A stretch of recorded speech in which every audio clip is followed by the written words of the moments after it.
ইফতারের পর সিগারেট খাওয়া যাবে কিনা? বিসমিল্লাহ কখনো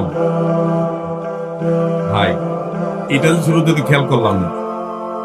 ইফতারের পর সিগারেট খাওয়া যাবে কিনা এটা কোনো কথা বলে ভাই? ইফতারির পর আসলে হয়তো বা প্রশ্নটা এমন কোন ভাই করছেন যিনি যিনি প্রশ্নটা লিখে পাঠিয়েছেন, হয়তো এই বেচারা সিগারেটের বদভ্যাস আছে, আবার লোকটা রোজাদারও।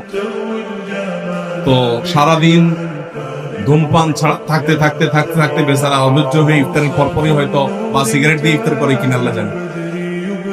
ইফতারের পর ধূমপান করা গুনাহ, কারণ যেটা মানুষের স্বাস্থ্যের জন্য ক্ষতিকর এবং নিশ্চিত ক্ষতিকর, যেটা মানুষের জন্য বিষের মতো ক্ষতিকর, ধ্বংসের দিকে মানুষকে নিয়ে যায়, এবং যেটার ক্ষতি ছাড়া কোনো উপকারিতা আপাত দৃষ্টিতে নাই, সেই জিনিসটা মানুষের জন্য হালাল হয় না, সেটা মানুষের জন্য খাওয়া জায়েজ হয় না।